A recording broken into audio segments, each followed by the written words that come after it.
Hello student, आप सभी का स्वागत है एक बार फिर से लर्न टीच बाय मनीष में। जैसा कि आप सबको पता है, हम लोग अप्लाइड मैथमेटिक्स फर्स्ट में सारणी चैप्टर पढ़ रहे हैं। इसमें हमने अब तक जो है कि सारणी के गुण, सखंड और उप सारणी के बारे में अच्छे से पढ़ चुके हैं। आज जो है कि हम लोग सारणी चैप्टर में रेखीय समीकरण के निकाय यानी सिस्टम ऑफ लीनियर इक्वेशन के बारे में पढ़ेंगे। इसमें हम समझेंगे कि किस समीकरण को हम समघातीय यानी कि होमोजीनियस इक्वेशन कहेंगे, किस प्रकार के समीकरण को नॉन होमोजीनियस यानी असमघाती समीकरण कहेंगे, किसे संगत समीकरण किसे कहेंगे, किसे असंगत समीकरण कहेंगे। साथ ही इसके साथ पढ़ेंगे हम लोग क्रेमर विधि द्वारा समीकरण को हल करना, जो कि बहुत ही महत्वपूर्ण टॉपिक है। इस टॉपिक से हर वर्ष एक प्रश्न आता है, वह भी 5 नंबर का है। ये प्रश्न तो आपका आउट है, समझिए कि हर साल एक प्रश्न आता है पूरे 5 नंबर में क्रेमर विधि से समीकरण को हल करने के लिए। आप भी प्रश्न जो है सरण या विद्या में देख सकते हैं, हर साल पूछा गया है। तो आइए हम समझते हैं कि समघातीय समीकरण या होमोजीनियस समीकरण किसे इक्वेशन कहेंगे। तो एक ऐसा समीकरण या एक ऐसा समीकरण जो ax plus by plus cz बराबर 0 के रूप में हो, उस प्रकार के सभी समीकरण को हम क्या कहेंगे, तो समघातीय या होमोजीनियस समीकरण कहेंगे। कहने का मतलब क्या है कि एक समीकरण दिया होगा जिसमें x भी होगा, y भी होगा, z भी होगा, उसके बाद उसमें और कोई संख्या अलग से ऐड नहीं की गई होगी, ना ही घटाई गई होगी। जैसे मानते हैं कि 3x plus 6y plus 7z बराबर 0। तो ये समीकरण आप देख कर कहेंगे कि देखिए इसमें x की जगह x है, y की जगह y है, z की जगह z। अब ये जो है कोई भी नंबर हो सकता है दोनों जगह सेम नंबर भी हो जाए, उससे कोई हमें लेना देना नहीं, कोई मतलब नहीं है। हमें बस मतलब है x y z हो, उसके साथ कोई गुणांक लगा हो या न लगा हो तो एक मान लेते हैं, लेकिन बराबर 0 हो, यानी कोई और संख्या इसमें जोड़ी न गई हो। कहने का मतलब क्या है कि यहाँ +1 या -1 बराबर 0 या बराबर में 1 2 इस तरह से न हो, तो उसी सभी समीकरण को, इस प्रकार के सभी समीकरण को हम क्या कह देंगे, समघातीय समीकरण या होमोजीनियस समीकरण कहते हैं। होमोजीनियस समीकरण हमें उम्मीद है कि आप अच्छी तरह से समझ चुके होंगे। आप बात करेंगे नॉन होमोजीनियस समीकरण क्या होगा।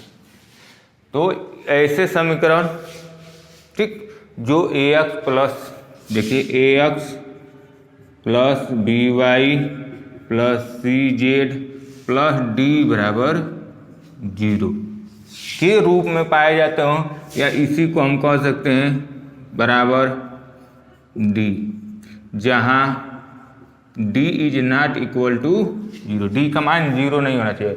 अगर d का मान यहाँ 0 हो गया तो इस रूप में आ जाएगा, यानी वो क्या हो जाएगा, होमोजीनियस। नॉन होमोजीनियस कब तक है, जब उसमें d की वैल्यू है।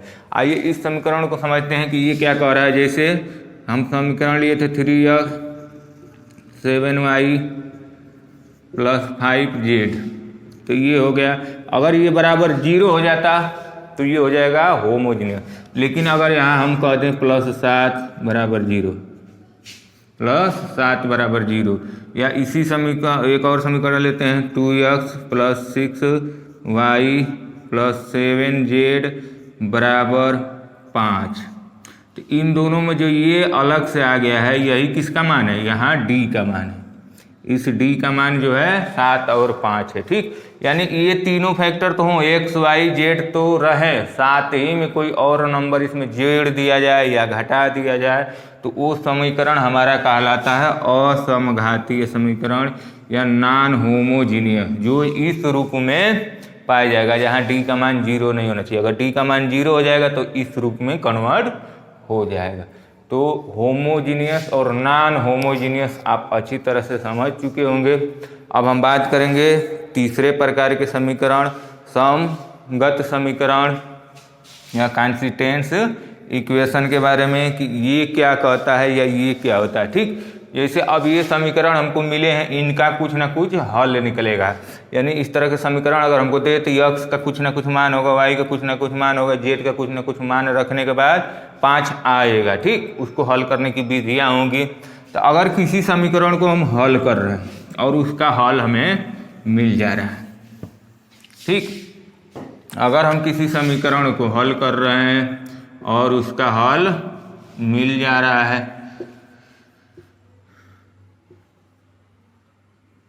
जहाँ d = (0), ठीक, अगर किसी इक्वेशन को हल करने पर उसका हल मिल जा रहा है, यानी उसका हल एक यूनिक भी हो सकता है या एक से अधिक भी हो सकता है, तो वो समीकरण हमारा कहाएगा संगत समीकरण। ठीक, जिस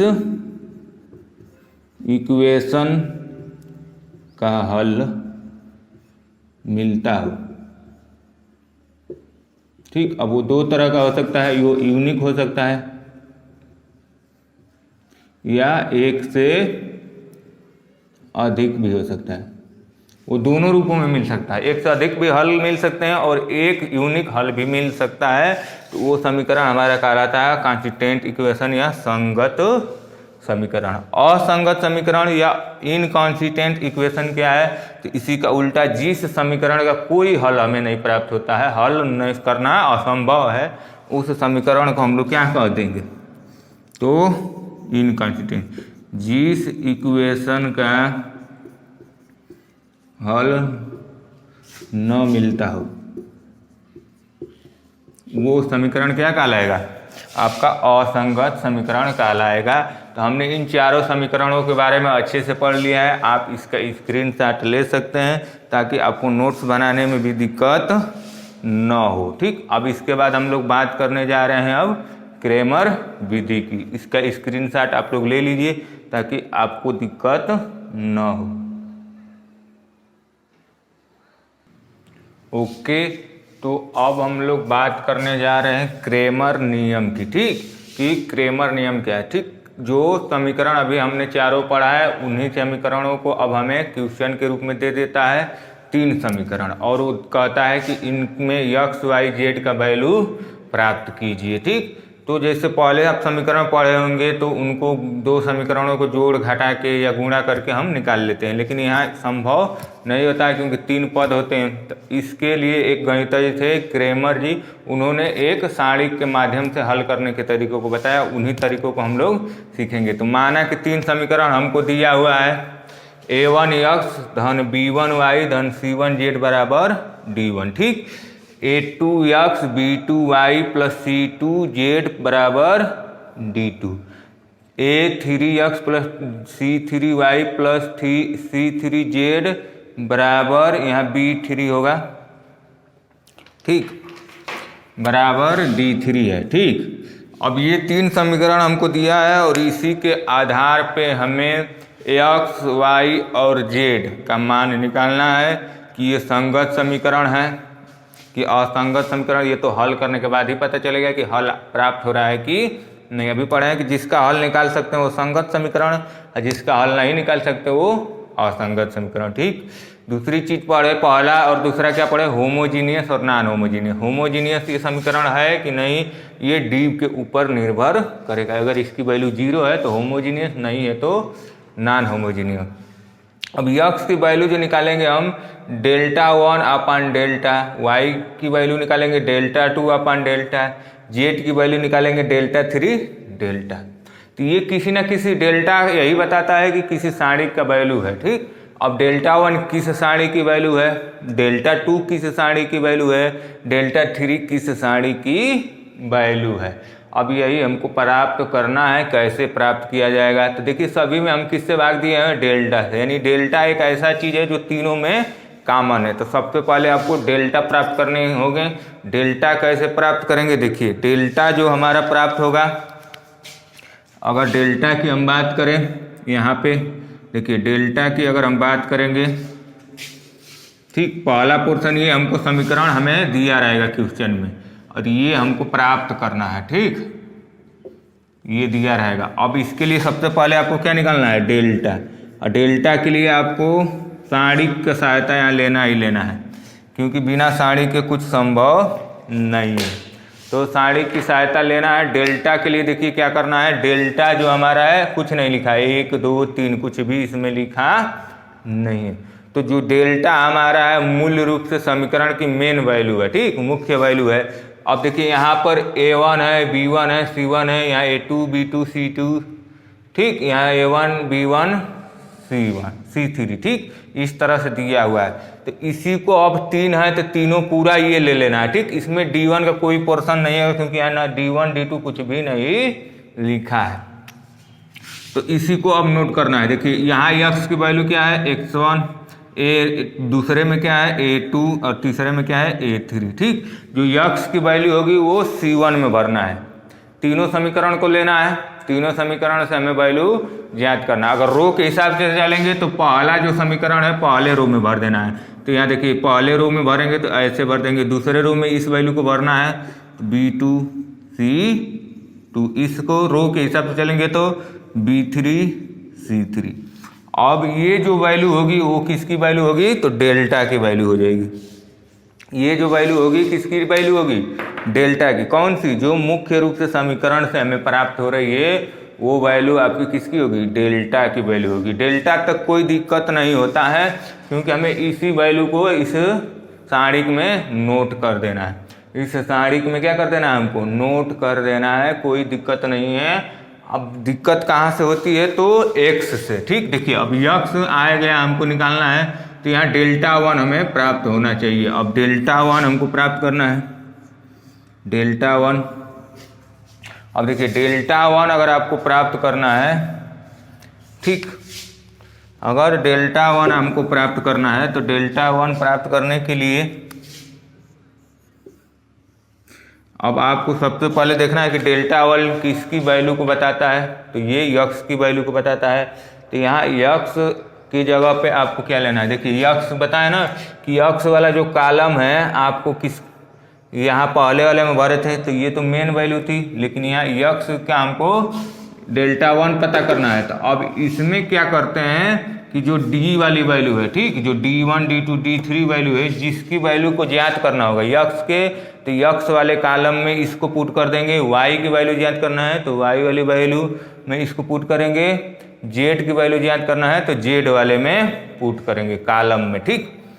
अब देखिए यहाँ x की वैल्यू हमको निकालना है, डेल्टा 1 जो बताएगा x की वैल्यू को बताएगा। तो इस वैल्यू को x वाले की जगह पर, जैसे इस वाले जगह पर A1 A2 A3 यहाँ भरे थे ना, A1 A2 A3 भरे हैं कि नहीं भरे हैं x वाले कॉलम में। इस कॉलम की जगह अगर आपको x की वैल्यू निकालना है तो ये वाला भरना है, यानी हम भरेंगे यहाँ पे किसको, यहाँ भरेंगे D1 D2 D3 को, कोई दिक्कत नहीं है। बाकी ये पूरा उसी तरह से दे देना है, ठीक, क्योंकि इसको हमको ज्ञात नहीं करना है। B2 B3 C1 C2 C3, यहाँ तक किसी कोई दिक्कत नहीं है, हमें कुछ भी नहीं करना है। हमें अगर डेल्टा 1 निकालना है, डेल्टा 1 किसकी वैल्यू बता रहा था, x की, तो x वाले जगह पे हमको A1 A2 A3 की जगह D1 D2 D3 क्या कर देना है, रिप्लेस कर देना है। अब बात करेंगे आगे हम लोग y की वैल्यू में D2 आ रहा है, तो D2 की वैल्यू अगर फाइंड करना है तो कुछ भी नहीं करना है। D2 की जगह D2 जो y है, y वाला पोर्शन क्या है, ये B1 B2 B3, तो यहाँ B1 B2 B3 नहीं रहेगा y2 में, डेल्टा 2 में वहाँ पे क्या रहेगा D1 D2 D3। बोलिए कंफ्यूजन नहीं होना है, आराम से समझना है, ठीक। हमको क्या करना है, यहाँ पे B1 की जगह पे भर देना है D1 D2, ठीक, यहाँ D1 D2 D3 और बाकी जो जैसे था पहले उसी तरह से आपको रखना है, ठीक। यानी पहले A1 A2 A3, यहाँ पे C1 C2 C3।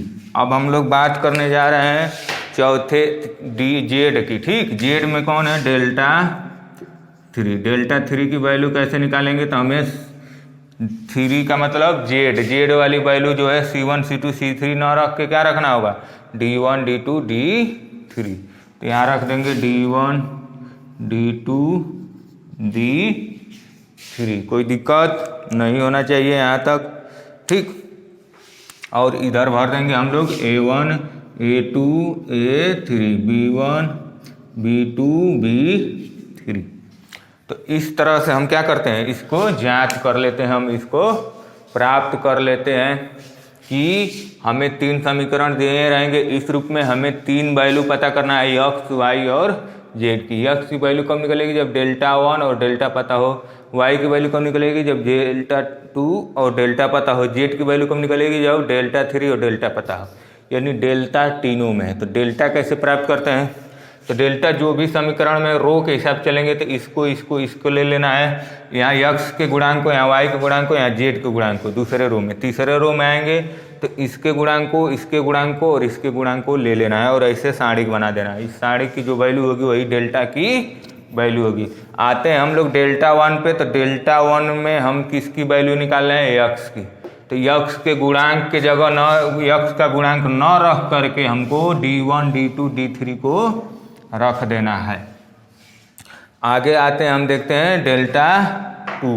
डेल्टा 2 हम किसके लिए निकाल रहे हैं, y के लिए। इसलिए y का गुणांक न रख करके हमें d1 d2 d3 को रखना रहता है। इसलिए हमने यहाँ पे क्या किया है, d1 d2 d3 को रख दिया है, ठीक। और इसी तरह डेल्टा 3 जो है z के लिए निकाल रहे हैं, तो z के गुणांक को न रख के हमको किसको रखना होगा, d1 d2 d3 को। इसलिए यहाँ पर C1 C2 C3 न रख के D1 D2 D3 हमने रखा। अब यहाँ से डेल्टा की वैल्यू निकाल लेंगे, यहाँ डेल्टा 1, यहाँ डेल्टा 2, डेल्टा 3। इस वैल्यू को यहाँ पुट कर देंगे। उस वैल्यू के आधार पे भी हम जांच करते हैं कि क्या हमारा समीकरण किस प्रकार का है। तो ये हमारा आज हो गया क्रेमर विधि। हमने अभी तक केवल इनके गुणों को समझा है, अभी तक कोई सवाल हल नहीं किया। अब हम जो है सवाल के तरफ बढ़ेंगे, पिछले साल के प्रश्नों को लेंगे और उनको समझेंगे कि विधियों द्वारा किस तरह से हल किया जा रहा है, ठीक। और आप भी इसके साथ साथ प्रैक्टिस करते रहिए। इस सेशन में इतना ही, आगे हम लोग पढ़ेंगे गुणा कैसे किया जाता है। धन्यवाद।